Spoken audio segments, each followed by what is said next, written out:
सोचें जरा इस बात को। कल तक सलीब थी, लहू बह रहा था, मौत थी, चुप्पी थी, डर था, शिपना था। चेले टूट चुके थे, सपने खत्म हो चुके थे, उम्मीद दफन हो चुकी थी। एक बड़ा पत्थर कब्र के मुंह पर लगा दिया था। Game over? नहीं, नहीं। संडे सुबह जब रोशनी उग रही थी, इतिहास बदलने वाला था। इतिहास बदलने वाला था। खुदा में आप तमाम मेरे भाई बहनों को सलाम, जय मसीह की, praise the Lord, good morning. मत्ती रचित सुसमाचार के एक और डिवोशन में मैं आपका स्वागत करता हूं। और आज का जो डिवोशन है ये पावरफुल है, ये उम्मीद से भरा हुआ, एक रिफ्रेश करने वाला आपके लिए डिवोशन होगा। मसीह यीशु जिंदा है, मसीह यीशु जिंदा है। आज हम देखेंगे वो पल जिसने दुनिया को हमेशा के लिए बदल दिया, क्योंकि उस पल में क्या देखा कि यीशु जिंदा है। ओके, नाउ पवित्र बाइबल हमें क्या कहती है? Now after the Sabbath, as the first day of the week began to dawn, Mary Magdalene and other Mary came to the tomb. Hindi में लिखा है कि सबत के दिन के बाद, सप्ताह के पहले दिन पह फटते ही मरियम मैगदलीनी और दूसरी मरियम कब्र को देखने आई। अब आप में से कईयों का सवाल होगा कि ये दोनों औरतें ही क्यों आई? ये मसीह यीशु की बॉडी की प्रिपरेशन को कंप्लीट करने के लिए आई थी, क्योंकि सब्बात की वजह से काम अधूरा रह गया था। उन्होंने एक्सपेक्ट क्या किया था? क्या ये कि हमें कब्र खाली मिलेगी? क्या ये कि मसीह यीशु मुर्दों में से जिंदा हुए दिखाई देंगे? क्या कोई बड़ा चमत्कार एक्सपेक्ट किया था? नहीं नहीं नहीं नहीं नहीं, बिल्कुल भी नहीं। वो एक डेड बॉडी को एक्सपेक्ट कर रही थी कि एक मुर्दा शरीर हमें वहां पर मिलेगा। उनकी उम्मीद मर चुकी थी कि यीशु जिंदा हो जाएंगे। आगे वचन 2 क्या कहता है कि देखो, एक बहुत बड़ा भूकंप, एक बहुत बड़ा भूडोल हुआ। जो धरती है, जो जमीन है, उसकी पीड़ा के वक्त भी हिली जब मसीह यीशु को पीड़ा मिल रही थी, और उसके पुनरुत्थान के वक्त भी, पहले दिखाने के लिए कि वो उसका दुख बर्दाश्त नहीं कर सकती, और अब दिखाने के लिए कि वो उसके उठने को रोक नहीं सकती। धरती उसका दर्द झेल नहीं सकती और धरती उसकी जीत को रोक नहीं सकती। आगे देखने को मिलता है, वचन कहता है कि प्रभु का एक दूत स्वर्ग से उतरकर आया, उसने पत्थर को हटा दिया और उस पत्थर के ऊपर बैठ गया। नाउ इस सीन की कल्पना करें एक बार जरा। चेहरा ऐसा जैसे बिजली चमक रही है, कपड़े ऐसे जैसे स्नो चमकदार दिखाई देती है, और पत्थर हटा हुआ है और उस पत्थर के ऊपर ये चेहरा बैठा हुआ है। नो, इस बात को ध्यान दें कि असल में पत्थर हटाने के लिए किसी दूत की जरूरत नहीं थी। ये जो दूत पत्थर के ऊपर बैठा हुआ है, ये इसलिए नहीं बैठा कि प्रभु यीशु के लिए रास्ता खोल दे, नहीं। वो तो पत्थर हटाने से पहले ही कब्र से जा चुके थे। मसीह यीशु पहले से ही कब्र में नहीं है। एंजल पत्थर इसलिए नहीं हटा रहा था ताकि प्रभु यीशु बाहर आ सके, नहीं। प्रभु यीशु को पत्थर रोक नहीं सकता था। वो पत्थर प्रभु यीशु को रोके हुए नहीं था। पत्थर हटाया गया ताकि दुनिया अंदर देख सके कि कब्र खाली है, कब्र खाली है। ना आगे क्या लिखा है कि जो पहरेदार थे वो डर के मारे कांपने लगे और मुर्दों के जैसे हो गए। वो मुर्दों के जैसे हो गए। ये प्रोफेशनल रोमी सिपाही थे, जो ताकतवर होते थे, जो ट्रेंड होते थे और जो हथियारों के साथ होते थे। लेकिन एक दूत की मौजूदगी ने उन्हें गिरा दिया, उन्हें डरा दिया।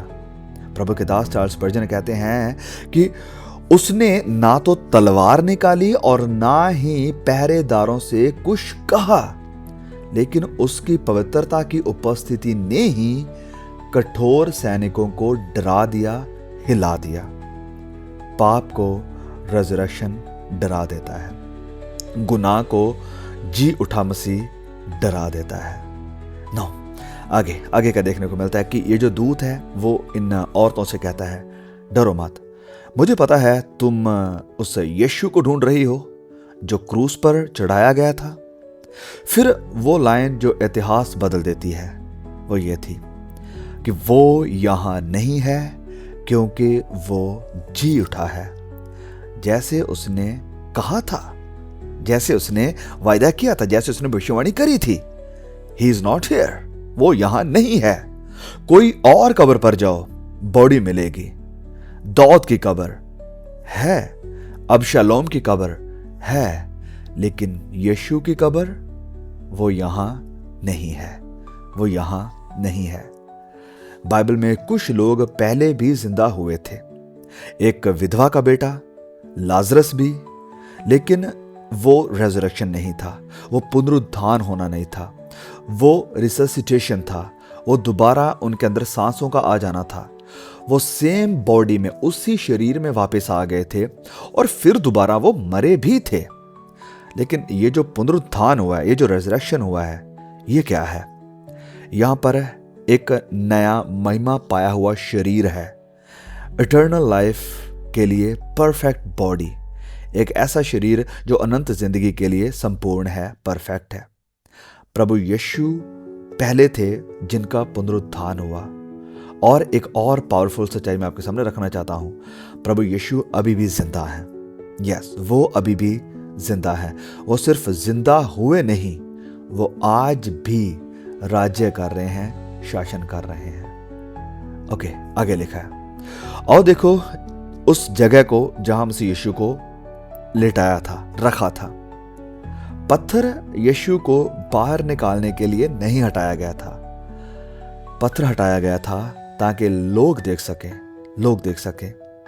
जिन्होंने उसका शरीर कब्र में रखते हुए देखा था, उन्हें ही बुलाया गया ताकि गलती की कोई भी गुंजाइश या संभावना ना रहे। प्रभु के दास स्पर्जन कहते हैं कि एक आंखों देखा गवाह 20 सुनने वाले गवाहों से बेहतर होता है। एक आंखों देखा गवाह 20 सुनने वाले गवाहों से बेहतर होता है। हम जब मसीह यीशु की खाली कब्र को देखते हैं तो हमें पता चलता है कि पिता ने प्रभु यीशु को छोड़ा नहीं, मौत ने मसीह यीशु को हराया नहीं, और हमें एक जिंदा दोस्त मिला, एक जिंदा भाई मिला, एक जिंदा उद्धारकर्ता मिला, एक हमारा जीवित चैंपियन मिला। आगे क्या लिखा है, जल्दी जाओ और चेलों को बताओ कि वो मुर्दों में से जी उठा है। जाओ और बताओ कि वो मुर्दों में से जी उठा है। ये ऑनर किसको मिला बताने का? औरतों को। यस, मैं कह रहा हूं औरतों को। प्रभु के दास स्पर्जन कहते हैं कि सबसे पहले चर्च के जो हेड हैं, चर्च को चलाने वाले, चर्च के जो लीडर्स हैं, उनको नहीं बल्कि नम्र स्त्रियों को प्रभु यीशु प्रकट हुए उनके सामने, जिन्होंने क्रूस पर हिम्मत दिखाई थी। उन्हें रेजरेक्शन का पहला मैसेज मिला, क्योंकि ये औरतें ही थी जो मसीह यीशु के क्रूसिफिक्शन के स्थान पर खड़ी थी, और सबसे पहला ऑनर भी उन्हीं को मिल रहा है जीवित मसीह यीशु के मैसेज का। लिखा है, वो तुमसे पहले गलीली जा रहा है, वहां तुम उसे देखोगे, वहां तुम उसे मिलोगे। स्वर्गदूत ये भी कह सकता था वो उठ गया है और स्वर्ग चला गया है, लेकिन नहीं, वो रिश्ता कंटिन्यू करेगा। जो रिश्ता उसने शुरू किया है, वो रिश्ता वो निभाएगा, कंटिन्यू करेगा। पुनरुत्थान सिर्फ जीत नहीं, ये एक रिश्ते का रेस्टोरेशन भी है, रिश्तों का मिलाप भी है। आगे वचन क्या कहता है, वो डर और बड़े आनंद के साथ जल्दी कब्र से निकली। डर और आनंद, तो यहां पर डर भी है, आनंद भी है। Real encounter with God brings you both of this. वो आपके जिंदगी में ये दोनों को लेकर आएगा। यहां पर आपकी जिंदगी में डर भी होगा, आनंद भी होगा। स्पर्जन कहते हैं, जो लोग आज्ञा पालन के रास्ते पर दौड़ते हैं, उन्हें प्रभु यीशु रास्ते में मिलते हैं। आज्ञाकारिता में दौड़ना, आज्ञाकारिता में दौड़ोगे, मसीह यीशु को पाओगे। तो संडे की सुबह हमें क्या देखने को मिल रहा है? पत्थर हटा हुआ है, जो गार्ड्स हैं, जो पहरेदार थे, वो गिरे हुए हैं। एक स्वर्गदूत पत्थर पर बैठा हुआ है और बहनें दौड़ रही हैं, और दुनिया कभी वैसी फिर नहीं रही। दुनिया ऐसी फिर नहीं रही, वो यह नहीं है, क्योंकि वो जी उठा है, जैसे उसने कहा था, जैसे उसने बोला था। तो मसीह यीशु की जो सलीब थी, सलीब पर जो जान देना था, सलीब पर अपना जो लहू बहाना था, ये एक पेमेंट थी। लेकिन जो रेजरेक्शन है, पुनरुत्थान है, वो उस पेमेंट की रसीद है, रिसिप्ट है। इस बात का प्रमाण है कि परमेश्वर ने उस कुर्बानी को स्वीकार कर लिया है, उस पेमेंट को रिसीव कर लिया है। आज भी कब्र खाली है और सवाल ये है, क्या आप जिंदा यीशु को सिर्फ इतिहास समझेंगे या आपका जिंदा प्रभु? क्योंकि पत्थर फेल हो गए, मोहरें फेल हो गई, मौत भी फेल हो गई और मसीह यीशु जिंदा हुए, और वो आज भी जिंदा है। और जो जिंदा है वो आपको जिंदगी दे सकता है। जो जिंदा है वो आपकी जिंदगी को जिंदा कर सकता है। जो जिंदा है वो आपकी आत्मा में जान डाल सकता है। जो जिंदा है वही आपको जिंदा उम्मीद भी दे सकता है। जिंदा यीशु के पास आए अपने सारे हालातों के साथ और उसको अपना उद्धारकर्ता, अपना मुक्तिदाता कबूल करें। इन वचनों के दौरान खुदा आपको ब्लेस करे। प्लीज़ इस वीडियो को शेयर करना और भाई बहनों तक पहुंचाना। मैं आपको दोबारा फिर मिलूंगा नए मैसेज के साथ। तब तक के लिए खुदा मुझे, आपको, हम सबको संभाल के रखे। आमीन। Praise the Lord.